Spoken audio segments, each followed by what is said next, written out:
É a relevância do ministério pastoral para a edificação do corpo de Cristo. Foi o pastor que pôs esse tema, né? Eu vou repetir.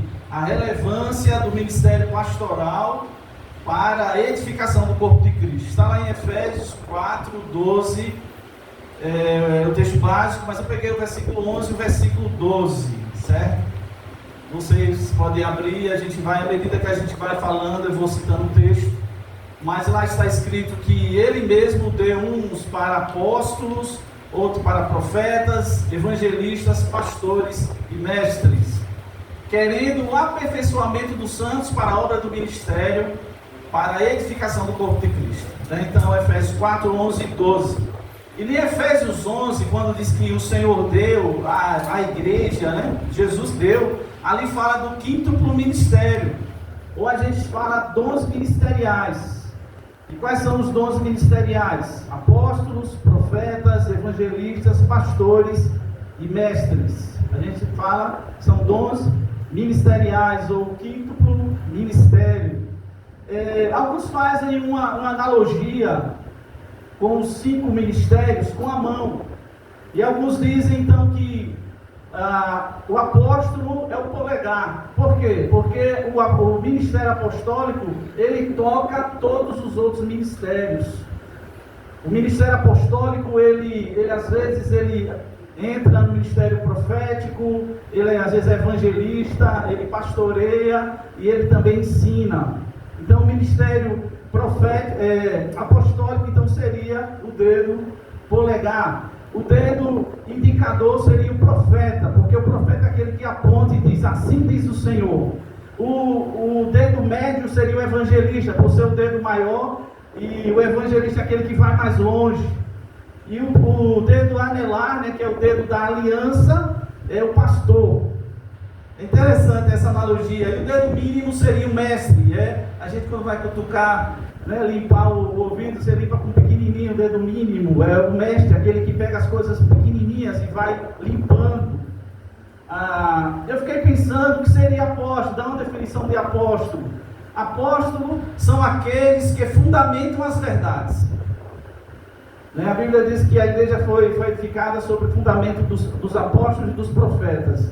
Então os apóstolos seriam aqueles que fundamentam a verdade. Profetas são aqueles que trazem as verdades. Evangelistas são aqueles que levam as verdades. Pastores são aqueles que aplicam as verdades. E mestres são aqueles que ensinam as verdades.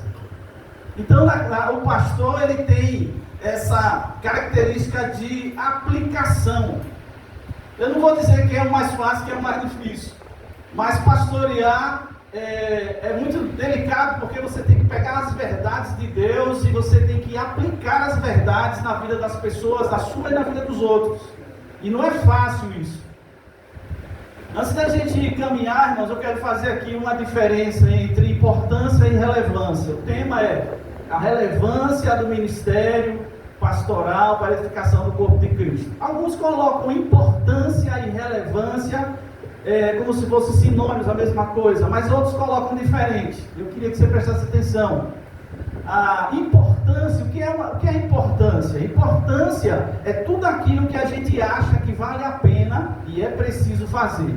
Ou seja, a importância tem mais a ver com eu, com você. Eu acho isso importante, certo? Já a relevância é só o que os outros.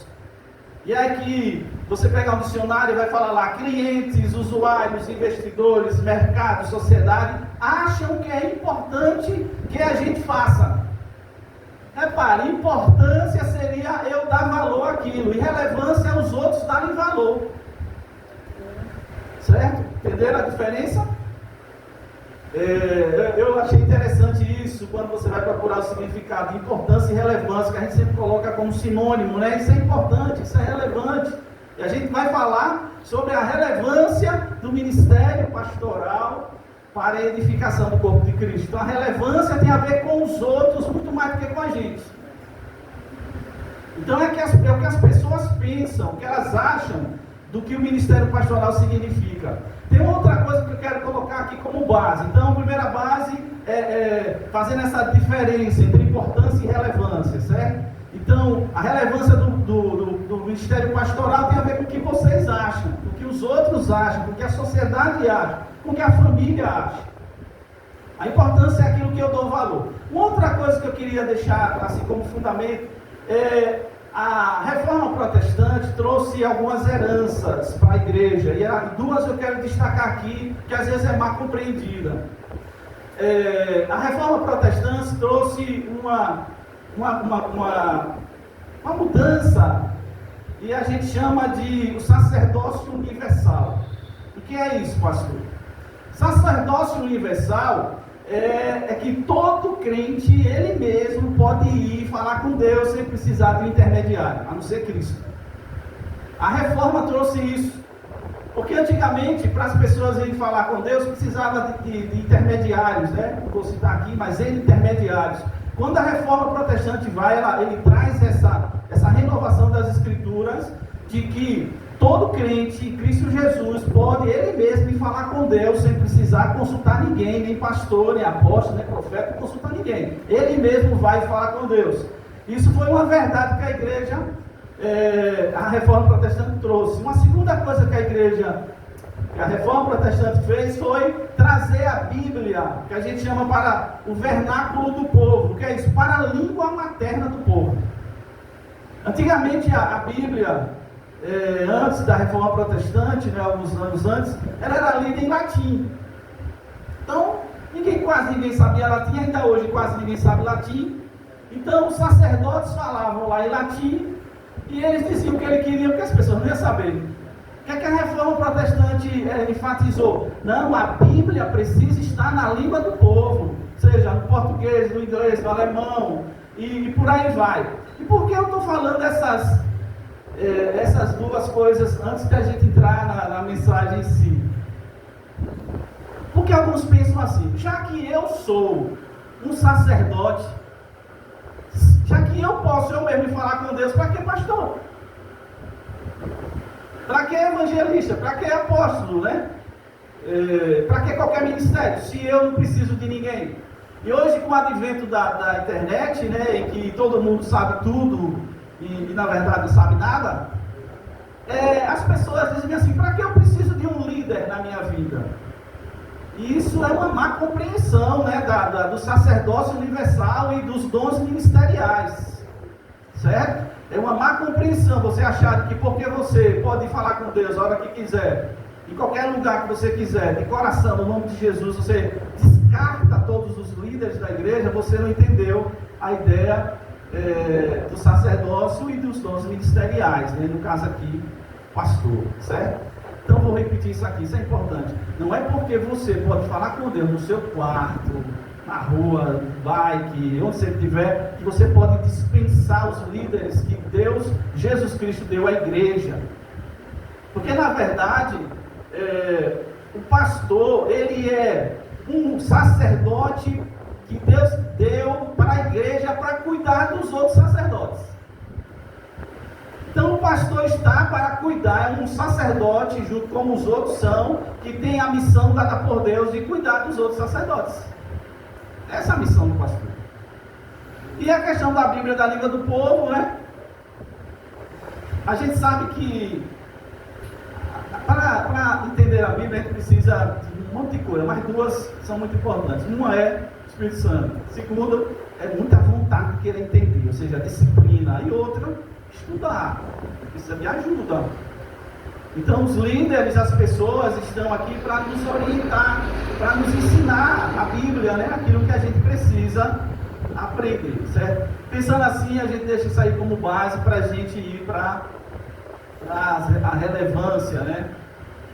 Do ministério pastoral na igreja, né? Para a edificação da igreja. A primeira coisa, a primeira verdade, irmão, sobre a relevância é que está no versículo 11, a parte A, quando diz o texto: e ele mesmo deu uns. Ele mesmo quem?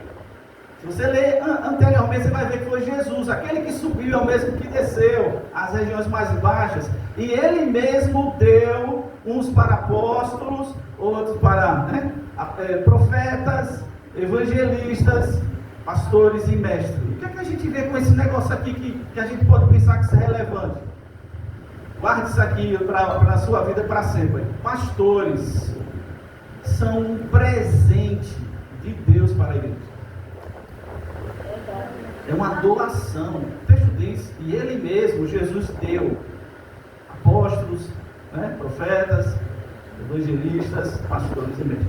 Pastores, homens que Deus levanta para esse ministério, eles são um presente de Deus.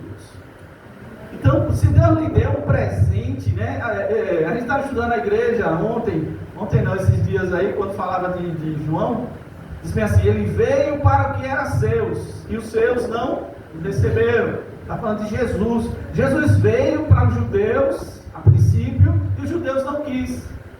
Mas a todos quanto receberam, Deus deu poder deles serem feitos filhos de Deus. Ou seja, rejeitaram o presente de Deus, que era Jesus Cristo. Então eu queria que você entendesse a relevância nessa ideia, é que pastor é um presente de Deus para a igreja. Como os outros ministérios que a gente vai trabalhar aqui. Mas é um presente. Alex é um presente de Deus à igreja. E todos os pastores que realmente são pastores, é um presente que Deus deu à igreja. E como eu falei, né? Pastor, ele é um sacerdote, dentre outros sacerdotes dado para cuidar. Então, o pastor é aquele que cuida. E eu fiquei pensando, e a gente vai passar rapidamente nesse primeiro tópico aqui, no Salmo 23. Salmo 23 é o Salmo do pastor, né? Que ali é Deus ou Jesus, ok? E é interessante que, você não precisa acompanhar, mas 1 Pedro 2,25 diz que Jesus, ele é o pastor e ele vai fazer com que os outros voltem para Deus. João 10,11 diz que Jesus, ele é o bom pastor, e o bom pastor dá a vida para as suas ovelhas. 1 Pedro 5,4 diz que Jesus, ele é o sumo pastor, do qual nós receberemos a coroa da vida. Aleluia. Então Jesus é o pastor, o bom pastor e o supremo pastor. Aleluia. Que coisa maravilhosa. E nós temos a honra de sermos pastores. Ó. Aleluia. No Salmo 1, irmãos, no Salmo 23, versículo 1, diz assim: o Senhor é o meu pastor, de nada terei falta. É a melhor versão. O Senhor é meu pastor, de nada terei falta. Por quê? Porque Ele é a nossa suficiência. Amém. E Ele é o supridor das nossas necessidades. Aleluia. É Jesus. Então, o Senhor é meu pastor, de nada me faltará. É o mais conhecido, mas eu quero colocar aqui que o Senhor é meu pastor e de nada terei falta. Porque se eu tenho Ele, eu tenho tudo. Essa é a ideia.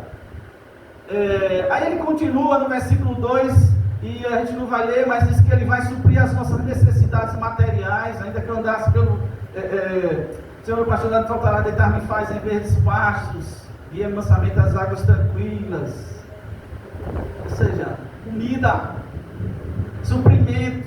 Eu estou falando isso porque pastor, nós que somos pastores, temos algumas características, né, que tinha Cristo e que tem nos textos que fala de pastor. Então, suprir as necessidades materiais. E eles, ainda que eu ande pelo vale da sombra da morte, suprir necessidades emocionais, suprir necessidades espirituais. E no versículo 5, para a gente ganhar tempo, diz que a bondade e a misericórdia dele me seguirá todos os dias da minha vida. Amém. Depois leia Salmo 23, né? A gente já sabe de como medite no Salmo 23. E a gente tem essa pegada. Essa é digamos assim, a postura de um pastor. Tem um versículo em Isaías 40, versículo 11, que eu achei demais. Ele diz assim: como pastor, apacentará o seu rebanho, entre os seus braços recolherá os cordeirinhos e os levará ao seu seio. As que amamentam, ele guiará mansamente. Mano de Deus, Deus como pastor, ele vai pegar nos braços os seus cordeirinhos e os levará no seu seio, trará para o seu peito, para estar perto dele. E quem amamenta, ele vai guiar mansamente. O irmão citou aqui a questão da característica de Jesus ser manso, né? Mansamente. Tem um irmão nosso, já foi para a glória, Strong, ele diz assim: ele fala sobre tarefas do pastor do Oriente Próximo, daquela época lá. Ele diz que o pastor tinha algumas tarefas, e eu vou ler 5 que ele citou. Ele diz assim: primeira tarefa, repare que coisa interessante, que um pastor no Oriente Próximo, lá, né, na época mais antiga, tinha como tarefa: primeiro, ficar atento aos inimigos que tentam atacar o rebanho. Então essa é a missão do pastor, é ficar vigiando. O pastor, ele fica atento aos inimigos que tentam atacar o rebanho. Quando ele vê o inimigo, ele fica bravo. Ele é manso, mas fica bravo, vira leão. E tem que ser assim mesmo. O pastor, quando vê alguém querendo pegar uma ovelha, tem que virar leão. Deixa de ser ovelha e vira leão, na hora. Fica bravo mesmo. E vai dizer que é negócio é esse. Né? Outra característica que o Strong ele fala é que uma outra tarefa do pastor é defender os rebanhos dos agressores. Terceiro, curar a ovelha ferida, doente. A quarta tarefa que Strong fala, ele diz assim: repare que coisa, achar e salvar a ovelha perdida ou presa numa armadilha. A ovelha se perdeu, vá atrás. O texto, quando fala lá em Lucas 15, né, da ovelha, diz que o pastor iria sair e só iria voltar quando achasse a ovelha. Ele só volta quando acha. Pode até achar morta, mas só volta quando acha. Ele não deixa. Isso é uma tarefa, é achar a ovelha perdida ou que está presa em alguma armadilha. Repare como ser pastor é um negócio bom. Outra tarefa que os pastores do Oriente Próximo tinham era amar o rebanho, compartilhando sua vida e desta forma ganhando a sua confiança. Então o pastor, ele é aquele, por exemplo, hoje aqui eu estou como pregador, vamos embora daqui a pouco. E aí sim, o que eu falar aqui, depois ele vai ter que aplicar na vida de vocês.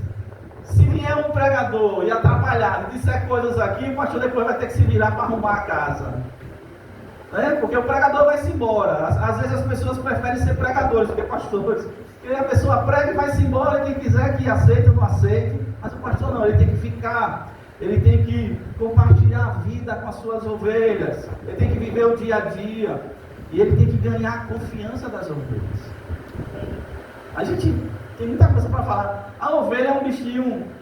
Jesus não colocou ovelha à toa, né? É um bicho arisco, ovelha. Eu vi uma vez um vídeo na internet que a ovelha ela é míope. Ela é míope. Ela só enxerga de perto, né? Ela tem problemas, ela não vê muito longe a ovelha. E ela segue mais a voz do que a visão, né? E é interessante que se não tiver um pastor na frente das ovelhas, sabe o que acontece? A primeira ovelha que demandar, as outras vão atrás. E aí um dia o cara fez um teste, ele botou as ovelhas e tinha um carro, um automóvel, e ele espantou as ovelhas ficaram rodando o carro assim, rodando, sem sair, sem direção nenhuma. Né? Por quê? Porque elas não têm direção. Claro, que aí por isso que eu fiz aqueles fundamentos, mas nós somos sacerdotes, né? Todos somos sacerdotes. Tem uma diferença, porque aí já existe uma outra turma aí, alguns pastores que são, na verdade, dominadores do rebanho de Deus e quer mandar as pessoas, quer dizer o que a pessoa vai fazer, deixar de fazer, em todos os detalhes da vida. E não é isso também que o pastor está aqui para fazer, certo? Mas o que eu quero destacar, então, a ovelha não vai seguir também qualquer um, ela vai seguir a voz do seu pastor. E para que ela siga a voz do seu pastor, ela vai precisar conhecer a voz do seu pastor. E quando ela conhece a voz do seu pastor, ela começa a confiar no seu pastor. Então é uma tarefa do pastor. E essa primeira verdade, então, a gente entender, irmãos, que o pastor é um presente. É um presente. Quero que você, a partir de hoje, quando olhar para Alex, não veja só como, sei lá, um homem, um cristão, mas como um presente de Deus para vocês. Ele é um presente de Deus. É a sua família, né, que está junto. Mas é um presente de Deus. A segunda verdade sobre a relevância do ministério pastoral para a edificação do corpo de Cristo está em Efésios capítulo 14, capítulo 4, versículo 12, a parte A, que diz bem assim: querendo o aperfeiçoamento dos santos. Então os ministérios existem para trazer aperfeiçoamento dos santos. Diga: eu sou santo. Ele está aqui para aperfeiçoar você, para fazer você ficar melhor, entendeu? Ficar mais santo ainda. Essa é a missão, é fazer nós ficarmos mais santos ainda. É a missão do aperfeiçoamento. E aí a gente pensa, como é que um pastor, ele cumpre essa tarefa, né, de aperfeiçoar os santos? Ensinando, pregando, curando, amando e orando. É isso que o pastor faz. O pastor ensina, prega, cura, ama e ora pelas pessoas. Está na Bíblia isso. Eu vou ler aqui. Mateus 9, 35 a 38 diz assim: e percorria Jesus todas as cidades e aldeias, ensinando na sinagoga deles, e pregando o evangelho do reino, e curando todas as enfermidades e moléstias entre o povo. E vendo a multidão, teve grande compaixão deles, porque andavam desgarrados e errantes, como ovelhas que não têm pastor. Então disse aos seus discípulos: a seara é realmente grande, mas poucos são os ceifeiros. Rogai, pois, ao Senhor da seara que mande mais ceifeiros para a sua seara. Então, como é que o pastor aperfeiçoa os santos? Ele aperfeiçoa ensinando, orando, pregando, curando.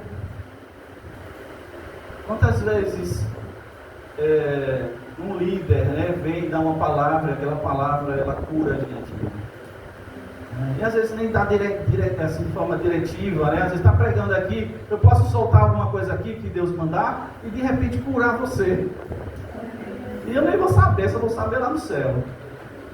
Então, quando o pastor está pregando, ou então curando mesmo, curando orando, curando acolhendo. Então, essa é a relevância do pastor. É que o pastor está aqui para aperfeiçoar você. Ele está aqui para aperfeiçoar você. Pense que importância ele tem. Que importância, né? Poder ter a honra, porque também é uma honra, né, que Deus nos dá de cuidar das ovelhas do Senhor. É uma honra. Pregar a palavra é uma honra, um privilégio. Cuidar das pessoas e vê-las bem é um negócio que nada paga, entendeu? Então é algo maravilhoso.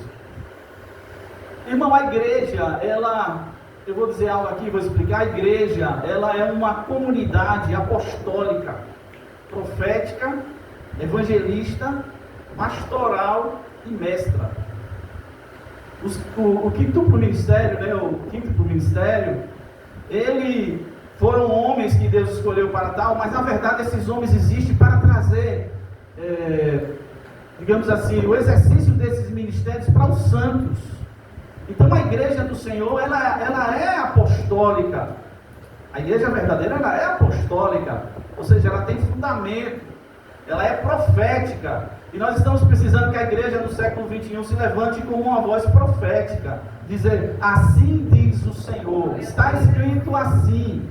E o pastor está aqui para fazer isso na igreja, para que a igreja se torne profética, para que a igreja se torne evangelista, nem precisa, para que a igreja se torne pastoral, é um cuidando do outro. O pastor ensina como cuida e você vai cuidar de outro. É assim que a igreja é. Não é para a pessoa fazer tudo sozinha. Ao contrário. E ela é também mestra. A gente está aqui para ensinar. E o pastor tem a missão de descobrir e aperfeiçoar cada cristão. É aquele olhar que diz bem assim: eu vejo nesse irmão, né, eu vejo uma inclinação, eu vejo um chamado, eu vejo que esse irmão ele tem uma característica pastoral. Não sei se Deus vai querer que ele seja pastor, mas ele gosta de cuidar dos outros. Tem que o olhar, né? O olhar cirúrgico do pastor. Então o pastor, ele é um presente de Deus e a relevância dele é que ele está aqui para aperfeiçoar. E uma das coisas que eu digo que é aperfeiçoar é descobrir os dons, os ministérios dos irmãos, descobrir, fazer a igreja ser tudo isso que eu falei. E essa é outra relevância do pastor: aperfeiçoar os santos. Aperfeiçoar os santos.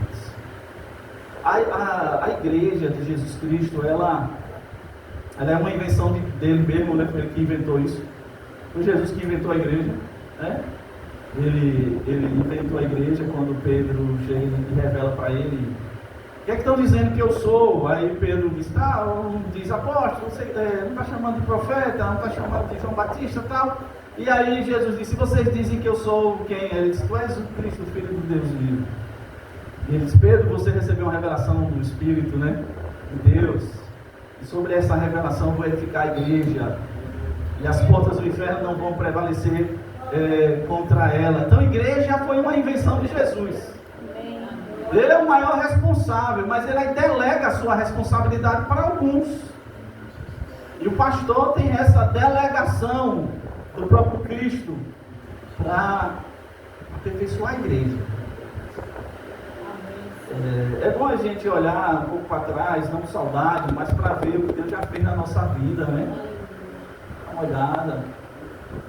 Quando você diz: rapaz, Deus já fez um bocado de coisa na minha vida, né? E Ele usou fulano de tal, né? Ele usou o pastor, aquele dia, aquela mensagem, tocou no meu coração. Eu sou um novo homem, porque eu ouvi, eu aprendi, sei lá, na escola bíblica, em qualquer outro lugar. Uma terceira verdade sobre a relevância do ministério pastoral para a edificação do corpo de Cristo, Efésios 4:12, a parte B, diz que o quíntuplo ministério, né, ele estaria, e o pastor é um dos, para fazer os crentes se aperfeiçoar para a obra do ministério. E a palavra ministério no original aí é diaconia. É diaconia. Então, sabe qual é a importância de um pastor? É porque o pastor vai nos ensinar a ser uma igreja serva. Pelo exemplo,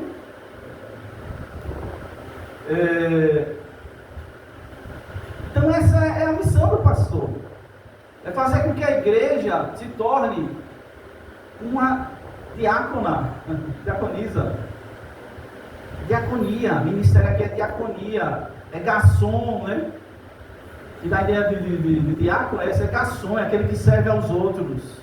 E a igreja, a função do pastor é ensinar a igreja a ser uma igreja serva. Há um tempo atrás, eu tenho um ou dois livros lá, e surgiu essa ideia da liderança serva. Não sei quem acompanhou.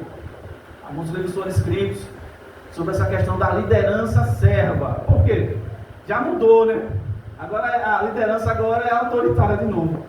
Mas há um tempo atrás surgiu um monte de gente escrevendo e falando sobre a liderança serva, ou seja, aqueles líderes que estavam não para ser servido, mas para servir. Inclusive foi isso que Jesus disse a seu respeito. Ele disse: eu vim para servir, não para ser servido.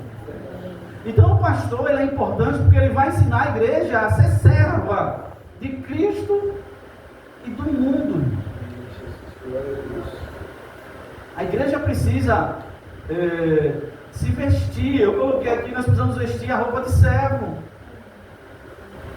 pegar a toalha, pegar a bacia com água e lavar os pés um dos outros, lavar os pés do mundo. Nós estamos aqui para servir, não para ser servido. E a ideia é que o pastor vai ministrar isso, ele vai trazer isso. Em João 13, Jesus ele fala assim: vós me chamais mestre e senhor, e disseis bem, porque eu sou. Ora, se eu sou senhor e mestre, e vos lavei os pés, vós deveis também lavar os pés uns dos outros. Porque eu vos dei o exemplo, para que como eu vos fiz, façais vós também. Na verdade eu vos digo, que não é o servo maior do que o seu senhor, e nem o enviado maior do que aquele que o enviou. Se sabeis essas coisas, bem-aventurados sois se as fizerdes. Então qual é a relevância de um pastor numa igreja? É ensinar a igreja a ser serva. É ensinar a igreja a botar a toalha nas costas de serva. E passar a servir. E como é que ele faz isso? Ele faz pelo exemplo. Ele faz pelo ensinamento, pela palavra. Ele vai ensinando. Como nós precisamos de uma igreja que serve, irmão? Serve a Deus e serve ao mundo. Quando eu falo servir ao mundo, não é compactuar com o que o mundo faz, né? É você socorrer o mundo. O mundo está doente, carente. O mundo está precisando de compreensão. O mundo está precisando de alguém que tire a sujeira deles. Alguém que se humilhe. Para você ter uma ideia, às vezes a gente vai evangelizar e a gente parece que a gente vem de cima para baixo, como torpedo, destruidor. A gente chega e diz, você vai para o inferno e não sei o que, pai, e você nem sabe qual é a situação da pessoa. De repente é interessante você não vai ficar embaixo nem vai ficar em cima, você tem que ficar tete a tete, né? Você olha no olho e diz bem assim, como é que você está? O que você está passando? Eu estou aqui para te ajudar, eu sou seu servo. Olha que diferença. O mundo vai dizer, como é isso? Ele vai dizer, eu estou seguindo o modelo do meu mestre, que ele veio não para ser servido, mas para servir. Aleluia. Então o pastor tem essa missão, irmão, que é fazer com que os crentes se desenvolvam para a obra do ministério, lá em Efésios 4:12. Ministério, você pode olhar, é diaconia. Então não é só os diáconos que servem, mas todo crente deve ser um diácono. Deve ter a missão de servir. Diga, eu sou servo. Eu sou servo. Glória a Deus. Tem um versículo, o texto de 1 Pedro 2:3 que diz assim, Pedro fala, aos presbíteros que estão entre vós, admoesto eu, que sou também presbítero com eles, e testemunha das aflições de Cristo, e participantes da glória que se há de revelar. Aí ele completa, apacentai, presbíteros, apacentai do rebanho de Deus que está entre vós, tendo cuidado dele. Repare, irmãos, tendo cuidado do rebanho, não por força, mas voluntariamente, nem por torpe ganância, mas de ânimo pronto, nem como tendo domínio sobre a herança de Deus, mas servindo de exemplo ao rebanho. Aleluia. Na nossa eclesiologia, né? O pastor, ele é pastor, ele é presbítero e ele é bispo. Eu ocupo essas três funções dentro da Igreja Batista, né? Então, mais interessante esse negócio aqui. Às vezes a gente faz isso aqui e coloca como um teste, né, da vida de alguns líderes. Esse abençoadinho aí não está fazendo isso aqui não, né? Ele não está cuidando das pessoas. Ele não está ali de coração, né?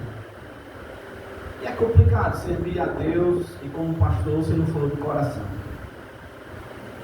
Se for por outra coisa, é difícil ficar. Se você não tiver na obra de coração, fica difícil você ficar. Né? E muita gente quer dominar as pessoas. Parece que as pessoas têm que beijar a mão do pastor, né? Tem que beijar a mão, pedir permissão para tudo. Não é isso que a Bíblia nos ensina. Muito embora são homens, né, que são homens de respeito, homens que merecem a nossa confiança, a sua grande maioria, graças a Deus. É a minoria que não merece. Tem que ser olhando para o que eles estão fazendo. Eu quero concluir, para ficar dentro do meu tempo aqui, eu quero concluir. Então, acho que é um presente de Deus. Ele está aqui para aperfeiçoar você, e Ele está aqui para ensinar você a servir. Pense assim, sempre que olhar para um pastor, não, ele é presente de Deus, Ele está aqui para me aperfeiçoar. Ele está aqui para me fazer melhor, né? E ele é alguém que está aqui para me ajudar a ser. Eu quero concluir, irmãos, destacando algumas coisas de um livro. Não é um livro cristão, mas ele tem umas coisas muito interessantes. Tem um filme também. Talvez alguns já assistiram o filme. Ele foi mais para criança, né? Mas ele tem uns ensinamentos demais, que é chamado O Pequeno Príncipe. O Pequeno Príncipe foi um homem chamado Antoine de Saint-Exupéry. Ele é no francês, não sei se assim se pronuncia. Viveu de 1900 a 1944, 44 anos. Ele escreveu vários livros. E dentre eles, ele escreveu um livro chamado Pequeno Príncipe, que tem filme, tem cada coisa, tem desenho animado. Vale a pena assistir, se você não assistiu. Eu vou destacar algumas coisas aqui para você ver que vai valer a pena, certo? Esse cidadão, ele era um aviador, ele amava avião, ele amava voar. E ele era apaixonado por aviões. E nessa paixão, ele teve quatro quedas de avião e não morreu, filho da mãe. Ele sofreu um monte de acidente, mas ele não desistia da paixão de voar. E depois, né, por fim, ele foi trabalhar na Segunda Guerra, foi servir na Segunda Guerra, e em um desses voos, ele desapareceu. Ninguém sabe onde foi, caiu não sei aonde e desapareceu. Isso em 1944. Em 1943 ele escreveu esse livro, O Pequeno Príncipe. E é interessante que parece que ele estava dizendo coisas que ia acontecer com ele. E o que é que diz, mais ou menos, é claro, nesse livro, vou citar algumas coisas. Ele fala nesse livro, nesse filme, que um aviador cai no deserto do Saara. E lá no deserto de Saara ele se encontra com um menino que era um príncipe, que ele chamou de Pequeno Príncipe, era um garoto. E esse garoto disse que morava, né, estava viajando pelo universo e ele morava num asteroide chamado B612. E esse menino disse que lá onde ele morava, no asteroide, né, B612, só tinha uma flor e tinha 3 vulcões. Só isso no planeta dele lá. Só tinha isso, uma flor e 3 vulcões. E ele se desentendeu com a flor. Era um desentendimento com a flor, cuida assim, não cuida e tal. E ele ficou brigado com a flor, então a flor disse, não viajar. E ele então sai, né, e viaja de planeta em planeta. E nesses planetas ele vai encontrando determinadas pessoas. Isso é a cabeça do Antônio, né? E aí a primeira parada dele foi, ele encontrou um rei. E aí nesse planeta tinha um rei. O rei era aquele que só falava em ordem. Tudo ele era, eu ordeno. E ele dizia, por que ordena? Eu ordeno. Ele ficou naquele planeta ali, e o rei era o poderoso, né? Então ele era aquele, ele estava querendo ensinar algumas coisas, né? Claro, né? Trazer algumas lições até filosóficas. Mas aí ele disse bem assim, eu ordeno isso. E ele ficou aqui no planeta, depois ele saiu daquele planeta e ele encontra em um outro planeta uma pessoa vaidosa. E essa pessoa ficava olhando no espelho e tal. E essa pessoa vaidosa dizia, todos os outros são meus admiradores. Todo mundo tem que olhar para mim. Prestando atenção. Autoritário, vaidoso, né? E ele aí sai daquele planeta, vai em um outro planeta, e ele encontra um homem de negócios. E nesse homem de negócios, o homem de negócios dizia, eu não tenho tempo, nem para sonhar eu tenho tempo. Está pegando aí, irmãos. E às vezes a gente é assim, a gente é autoritário, a gente só quer mandar, e o pastor não pode ser o mandando da história, né? Ou aquele vaidoso, ou aquele que não tem tempo nem sequer para sonhar. Eu não tenho tempo nem para sonhar, e meu negócio é comprar e possuir. E aí o Pequeno Príncipe perguntava àquele homem de negócio, para que você vai comprar isso? Não, porque eu quero possuir. E por que você quer possuir? Porque eu quero possuir. Ou seja, e a gente vê muita gente assim, que são homens de negócio, só quer possuir e ter as coisas. Aí ele sai daquele planeta, vai para outro, e ele encontra um homem, e esse homem ele ficava acendendo e apagando um lampião na rua. Ele apagava, quando ficava de dia, ele apagava o lampião. Quando ficava de noite, ele acendia o lampiãozinho da rua, né? Só que o dia no planeta dele durava só 1 minuto. Então, quando ele apagava, que ele tirava, tinha que acender. E ele estava amargurado, né? Porque ele vivia naquele lugar apagando e acendendo o pavio. Acendendo o pavio. E aí, o Pequeno Príncipe dá uma ideia para ele, né? O que você acha de fazer isso? E ele dizia, não, são as ordens e meu negócio não é para entender. Aí ele dizia, o cara lá, o que apagava e acendia, eu só quero dormir. Porque não tinha nem para dormir. Quando ele ia dormir, amanhecia. Aí ele tinha que apagar. Quando ele apagava, anoitecia, ele tinha que acender.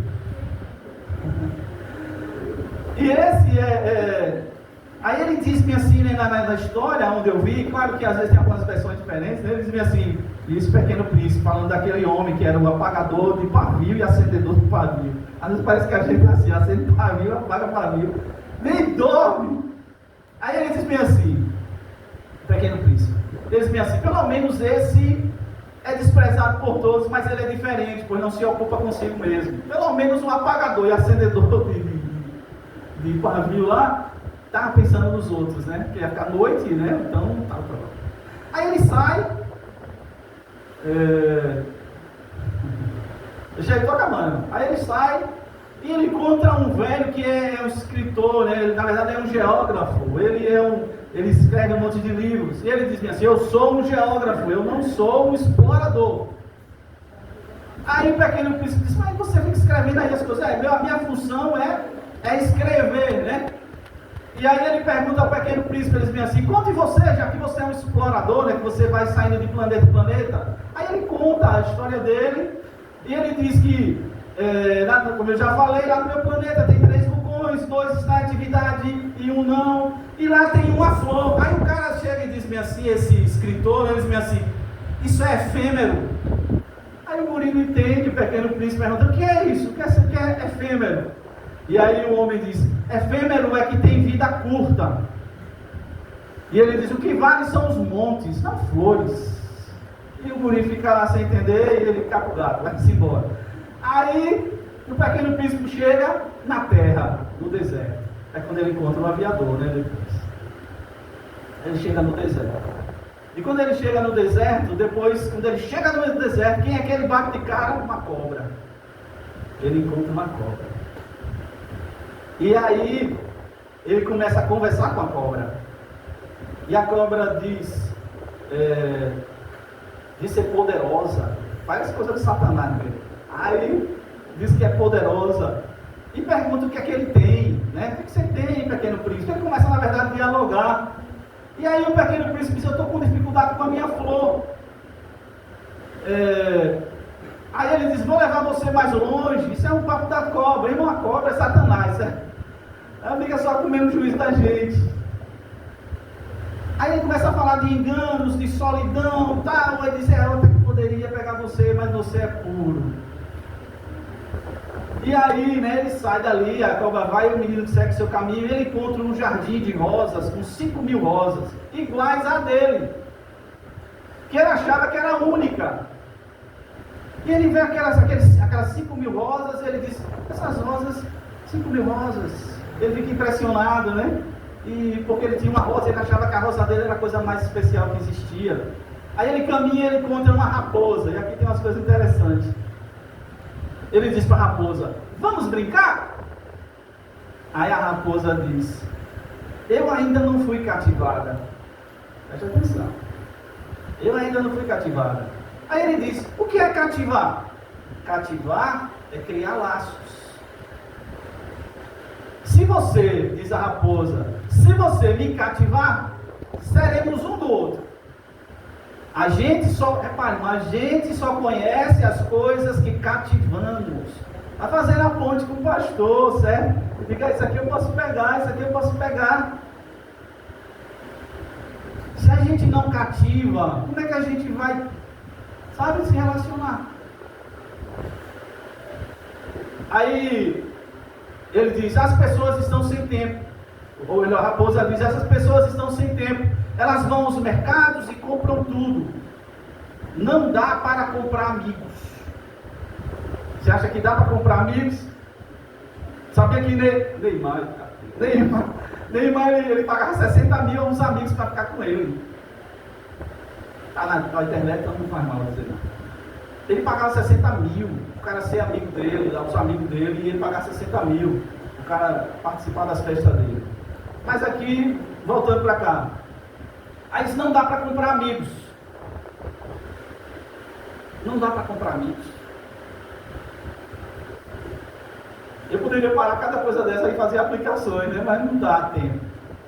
Não dá para comprar amigos. Você acha que dá? Você acha que você vai comprar as pessoas com dinheiro? Você acha que você vai comprar a pessoa com blá blá blá? Você acha que você vai comprar a pessoa, sei lá, sua beleza?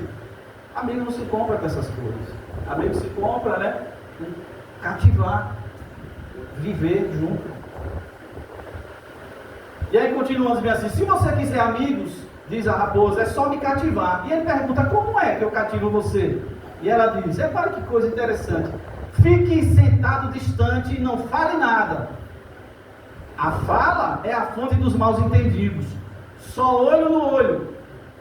Cada dia se aproxime um pouco. E aí eles ficaram amigos. Às vezes é só parar e sentar e ficar olhando, irmão. Tem pessoas que não querem ouvir mais nada não, elas só querem, na verdade, falar. E às vezes tem que falar, as pessoas querem ser compreendidas. As pessoas estão doidas para achar alguém que as compreenda, que pare, no corre-corre dessa vida. O pastor tem esse lance, de parar e sentar, e às vezes não sabe nem o que vai dizer, vai ficar só ali escutando e olhando no olho da pessoa, e vai se aproximando pouco a pouco, e daqui a pouco cativa aquela pessoa. Essa é a missão, é a função do pastor. E aí a raposa diz, eu vou lhe dar um segredo. E ele dá um segredo, diz ela, só se ver bem através do coração. Aquilo que realmente importa é invisível aos olhos. Não atentando nós nas coisas que se veem, diz a palavra, mas nas coisas que não se veem, porque as coisas que não se veem, elas são eternas. Glória a Deus. Muito ensinamento, assim, que tem a ver com a Bíblia, por isso que eu estou trazendo. O tempo que você gastou com a sua rosa, diz a raposa ao pequeno príncipe, fez você ser responsável por aquilo que você cativou. Ou seja, aquela rosa lá, que sua rosa, a única rosa, que você cuidou dela, que ele cuidava e não sabia cuidar, e aquela confusão lá. Você cativou ela. E aí ele se despede da raposa, chora e vai embora. E aí ele volta, lembra das 5.000 rosas? Aí ele diz bem assim, vocês são bonitas, mas vazias. A minha rosa, ela é única.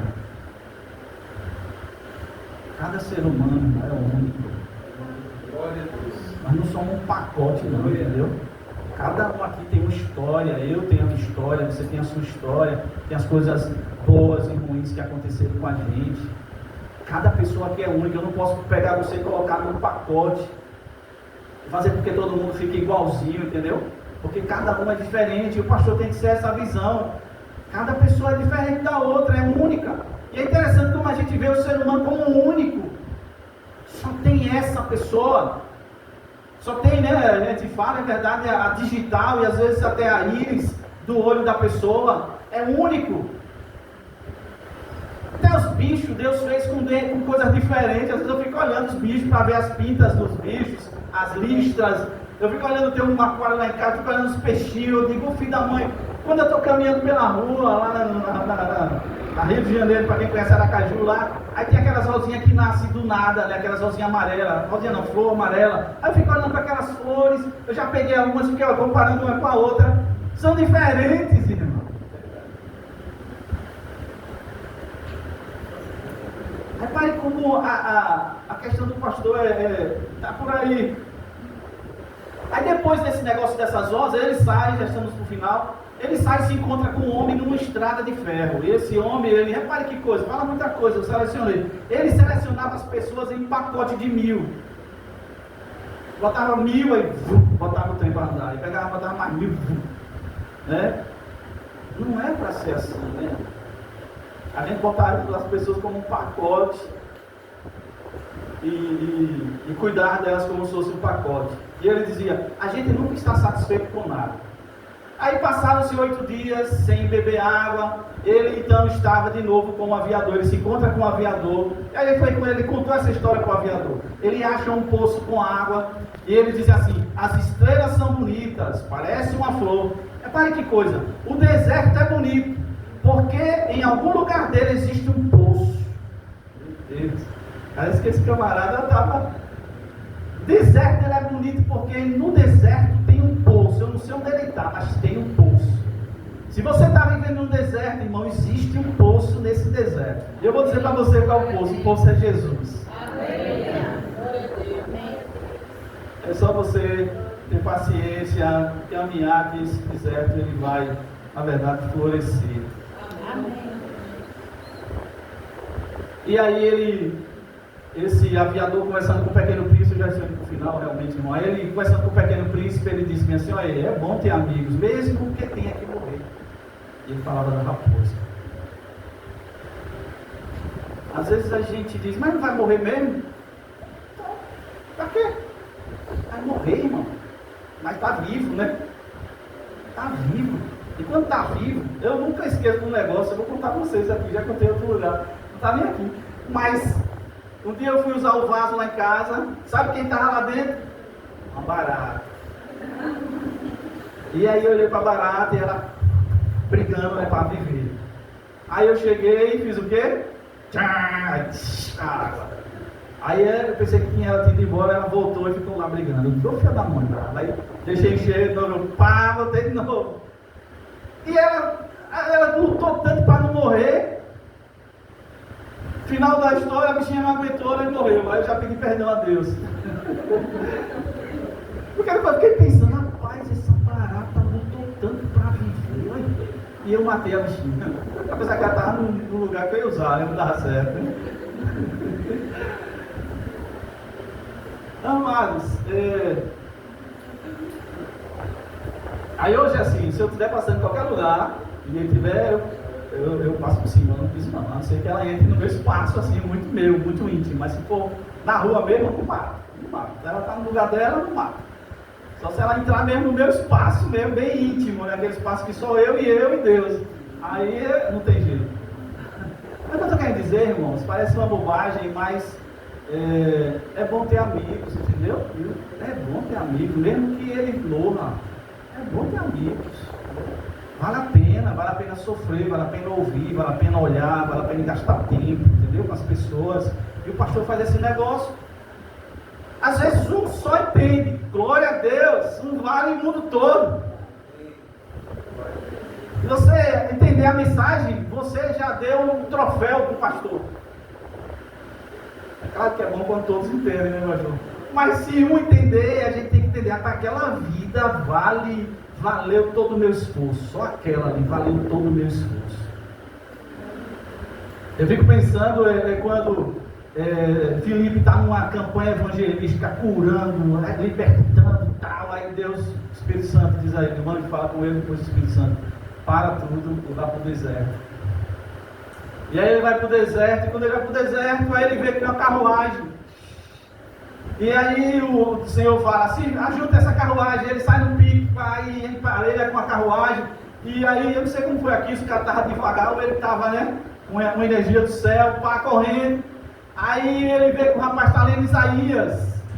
Aí você está entendendo o que está lendo aí? Eu, não tem ninguém que me ensina. Aí, quer que eu ensine? Aí parou a carruagem, ele subiu. E ele pregou o evangelho para aquele etíope, né?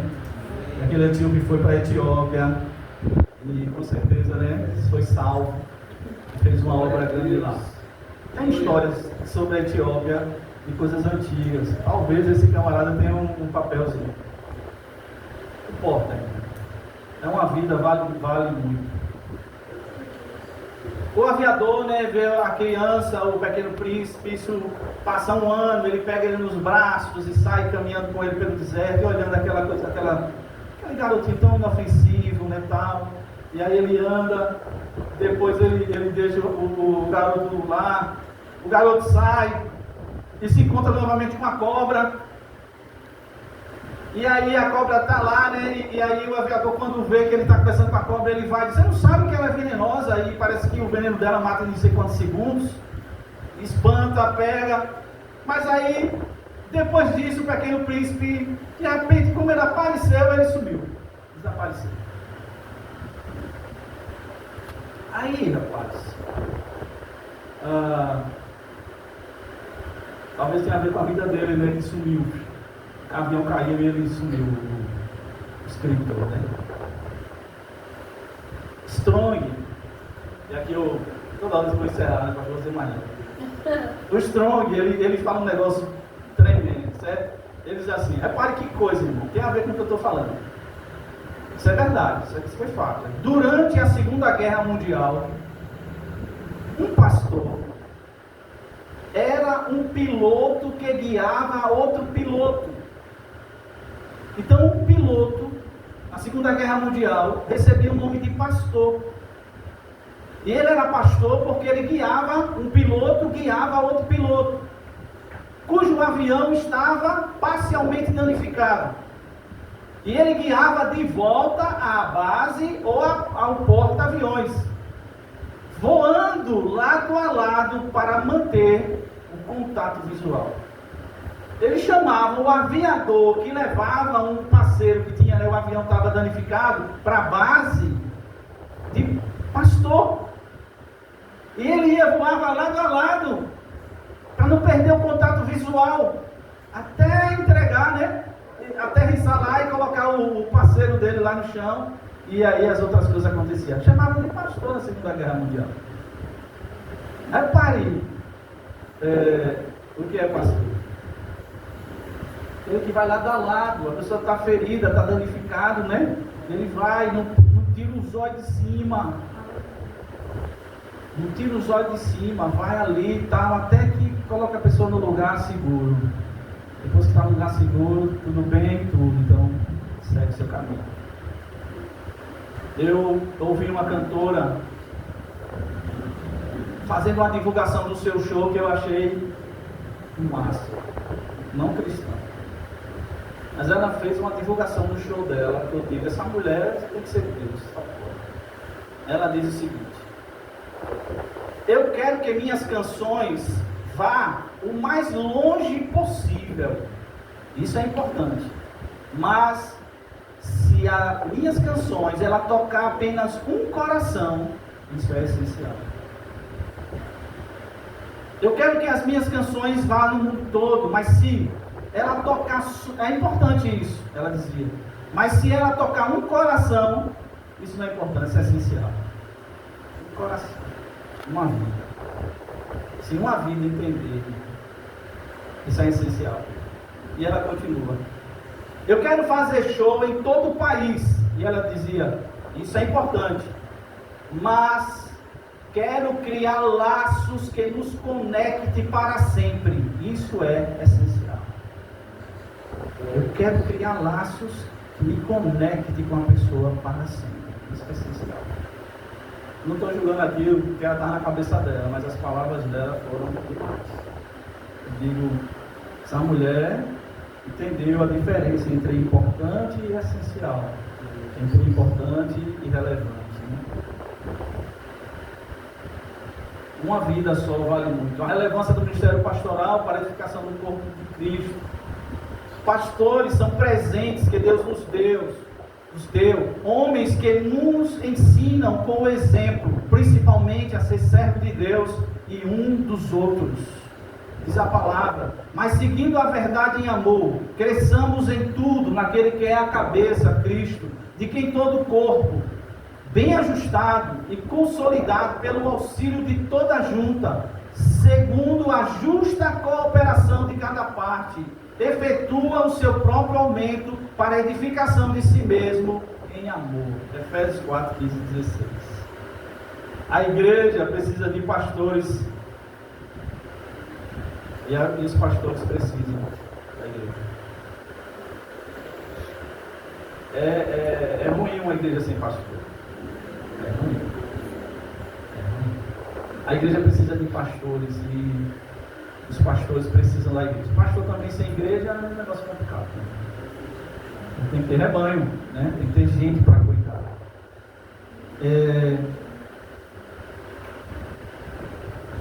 eu encerro aqui, irmãos. Eu ia cantar um louvor aqui com vocês. Mas cadê o violão? Foi, chefe? Cadê o rapaz do violão? Jean. Cadê Jean? Cadê o violão? Levou já? Levou o violão?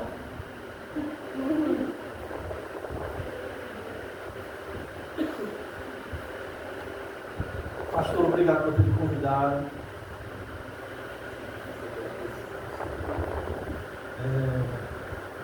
Fique firme. A gente tem que olhar para Jesus, né? O foco é Cristo. Falar para alguém, a gente mencionar. As pessoas podem ser modelos para nós, mas o molde é só Jesus. Só Jesus é o meu molde. Só Ele eu tenho que ficar. Se eu ficar 100% igual a Ele, meu Deus do céu. As outras pessoas não, eu olho um copinho, mas isso aqui é de Deus, quero, isso aqui é de Deus, quero, isso aqui não é de Deus não, sai fora, né? Isso aqui é de Deus, quero. Então, Deus lhe abençoe você, como pessoa, né? Como homem, como esposo, cuide da sua preciosa, né? Ela é única, não existe mulher nenhuma igual a ela, em lugar nenhum do universo. Bota aí o negócio para fazer.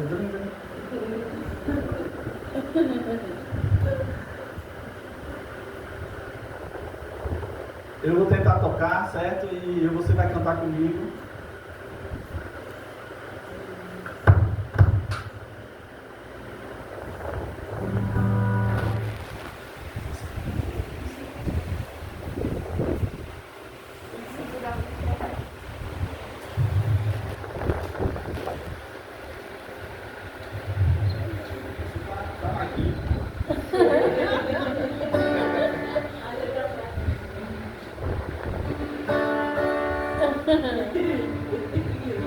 Ele tá gordinho, né?